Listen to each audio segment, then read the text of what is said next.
मोदी मोदी, पापा पापा, वाह वाह, यही 3-4 शब्द होते हैं इनके पास, वही रिपीट कर रहे होते हैं ये।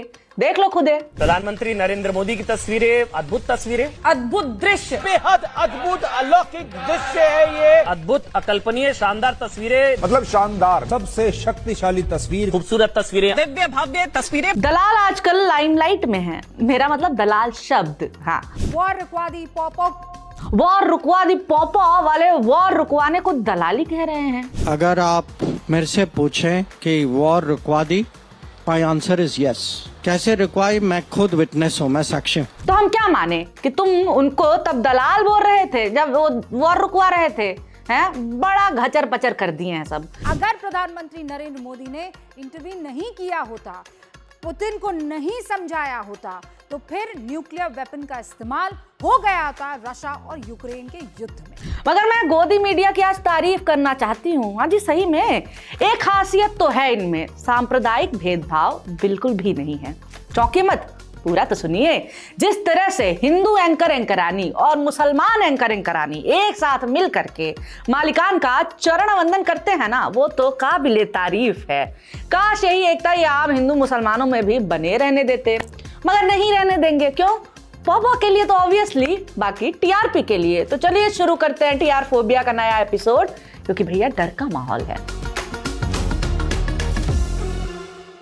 नमस्कार, मेरा नाम है निवेदिता शांडिल्य और आप देख रहे हैं मॉलिटिक्स। एक तो ना इतने झूठे लोग हैं दुनिया में कि क्या बताऊं। ऊपर से जब वो झूठे लोग सरकार में आ जाते हैं तो तहलका मचा देते हैं। मालिक और सेवक मिल करके जनता को जब पागल बनाते हैं तो नजारा कुछ ऐसा होता है। महायुद्ध के बीच भारत के लिए एक खुशखबरी आई है। पेट्रोल और डीजल अब सस्ता हो गया है। अब या तो भलाई करो या तो भलाई मत करो, बस भलाई करने की एक्टिंग मत करो। एक्साइज ड्यूटी कम करके फायदा पहुंचाया है बिजनेसमैनों को, तेल कंपनियों को। जनता को मिलना कुछ नहीं है, मगर थैंक यू बोलो, बोल थैंक यू, थैंक यू बोल कि मोदी जी महान है, भारतीयों को शील्ड किया है, राहत दे दी है।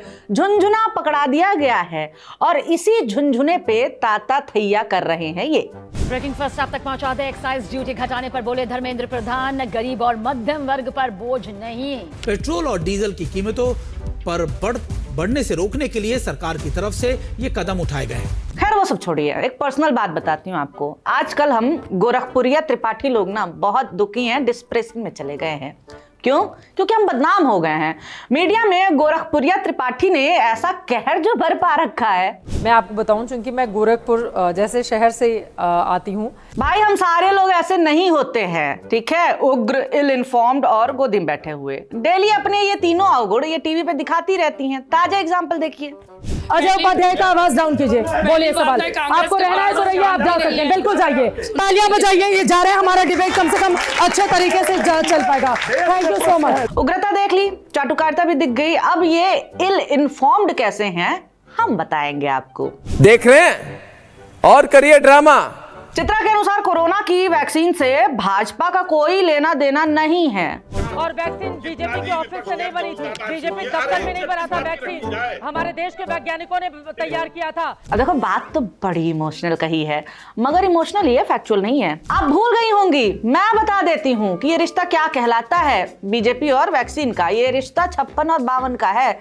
56 के बारे में कुछ नहीं बोलूंगी, 52 की बात जनता को बता देती हूँ। भारत में वैक्सीन बनाने का काम जिस सीरम इंस्टीट्यूट नाम की कंपनी को मिला, उसने वैक्सीन बनाने के 1 साल बाद ही भाजपा की झोली में 52 करोड़ की भेंट चढ़ाई थी। चंदा के बदले धंधा स्कीम में आखिर सीरम इंस्टीट्यूट क्यों था? तो हाँ, वैक्सीन का रिश्ता है भाजपा के दफ्तर से। पूछूंगा ऐसा कैसे हुआ। दूसरी बात ये कहती हैं कि लोग उनसे कहते हैं कि अगर समय पे उन्हें वैक्सीन मिल गई होती तो उनके घर वाले जिंदा होते। जिनके परिवार के बच्चों का निधन हुआ कोरोना के दौरान, और उन लोगों की ओर से कहा गया कि अगर कोरोना वैक्सीन समय पर उनको मिल जाती है, जो भी उपलब्धता होती, तो शायद उनके बच्चे जिंदा होते। अब भाई वैक्सीन कोई दवाई थोड़ी है। वैक्सीन कोई उल्टी दस्त और बुखार का इंजेक्शन है क्या कि इधर लगा और उधर कोरोना छू मंतर? वैक्सीन है भाई, लगने के कई दिन बाद धीरे धीरे इम्यूनिटी बनती है, तब जाकर के इसका असर शुरू होता है और ये आने वाले खतरे को रोकता है, ना कि तत्काल काम करना शुरू करता है। हालांकि मुझे तो इस बात पे भी डाउट है कि आम लोगों ने इनको ऐसा कुछ बताया है कि वैक्सीन टाइम पे मिल जाती तो। भाजपाइयों को आम लोग बना करके टीवी डिबेट में बैठाने वाले की बात पर क्या ही भरोसा। चित्रा जी के हिसाब से भाजपा इज इक्वल टू जनता।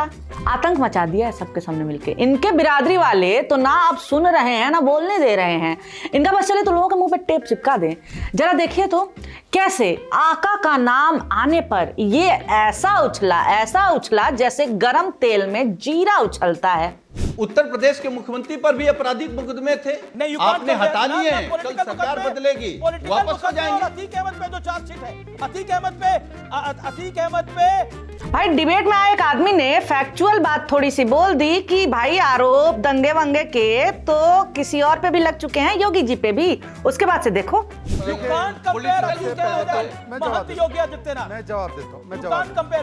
तुरंत चौंक पड़ा, मुंह लाल, गुस्सा आ गया बेचारे को। नौकरी छुड़वाने वाली बात जो बोल दी उसने। फिर क्या था, जान तो बचानी थी तो बोला कुछ भी हो वो बात अलग है, ये बात अलग है, पॉलिटिकल मुकदमे से कंपेयर मत करिए। चलिए हम गोदी चैनल्स के जरिए ही बताएंगे इसको कि कैसे पॉलिटिकल मुकदमे योगी के ऊपर थे और कैसे कैसे थे। आज तक ये खबर देखिए, पुरानी है पर देखिए, जिसमें ये बता रहे हैं कि योगी के ऊपर संगीन मामले दर्ज हैं। धारा 153 ए समुदायों के बीच वैमनस्य फैलाना, धारा 295 ए धार्मिक भावनाएं आहत करना, धारा 147, 48, 49 दंगा हिंसा से जुड़े मामले, धारा 307 हत्या का प्रयास। जनसत्ता की ये हेडलाइन देखिए बस आप। अपराध साबित होता तो क्या होता, शायद इसीलिए मुख्यमंत्री बनते ही इन्होंने अपने खिलाफ के सारे केस हटवा लिए थे। मगर अब इन लोगों को कौन समझाए, ये लोग ना सुनेंगे ना बोलने देंगे। ना सुनने से याद आई एक मोहतरमा, मौका है रामनवमी का। हिंदुओं में प्रथा है कि इस मौके पर छोटी बच्चियों को बुला करके भोग अर्पित किया जाता है एक देवी के रूप में। लेकिन ये भारत में 2014 के बाद की तो प्रथा है नहीं। अब इन लोगों की आदत है ना परंपरा में अवसर निकालने का, आपदा में अवसर खोजने वाली आदत है। त्योहार आते ही ये लोग ज्यादा ही एक्टिव हो जाते हैं। इनका जरा ट्वीट देखिए। मैं इमोशनल होने की एक्टिंग करके ये ट्वीट सुनाती हूँ क्योंकि ये भी इमोशनल होने की एक्टिंग खूब करती हैं, अच्छे से नहीं पर करती हैं। हाँ तो लिखा है, आज सोसाइटी की हर दिशा में छोटी छोटी बच्चियां दिख रही थी, दौड़ती हुई हंसती हुई, जमीन पर पाँव नहीं जैसे हवा में चल रही हूँ। कोई उन्हें बुला रहा था, कोई उनके लिए दरवाजे खोल रहा था और घर में उनके लिए एक ही पहचान, देवी।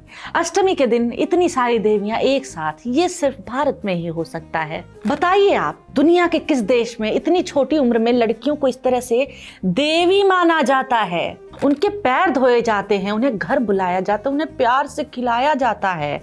और सबसे खूबसूरत बात, ये बच्चियां किसी बड़े या अमीर घर से नहीं थीं, फिर भी हर घर में उन्हें पूरे सम्मान के साथ बुलाया गया। कुछ लोग कहेंगे कि ये सिर्फ एक दिन की परंपरा है, पर जरा उनके चेहरे देखिए, उनकी खुशी देखिए, उनका आत्मविश्वास देखिए। ये पल, ये एहसास उनके साथ रहेंगे। इस देश की संस्कृति सच में बहुत प्यारी है। आंसू ही आ गए मेरी तो आंखों में।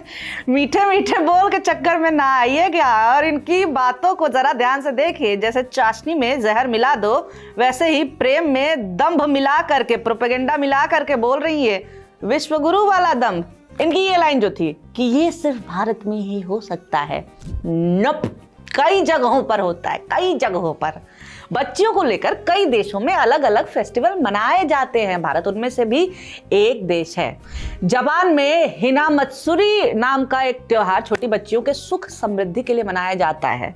ठीक है, इसको इसलिए मनाया जाता है ताकि बच्चियों को किसी भी प्रकार की बुराई से बचाया जा सके। उन्हें इस समय गिफ्ट विफ्ट भी देते हैं। इसी प्रकार लैटिन अमेरिका का क्विंसिनिएरा, किशोरावस्था बच्चियों के लिए होता है। अगर बार बार कहना पड़े ना कि ऐसा नहीं है, इसका मतलब कुछ तो वैसा है। इन्होंने अलग से क्लैरिफाई किया है कि सबसे खूबसूरत बात, ये बच्चियां किसी बड़े या अमीर घर से नहीं थी, फिर भी इन्हें हर घर में पूरे सम्मान के साथ बताया गया, बुलाया गया, जो भी था। हाई राइज लग्जरी घरों से गरीबी वैसे दिखाई भी नहीं देती है इन जैसे लोगों को। उन्हें घर घर जो बुलाया जा रहा है ना, वो इसलिए क्योंकि वो same society, same social circle की हैं। इन्हीं सोसाइटी में काम कर रही गरीब बच्चियों को नहीं बनाया जाता है देवी।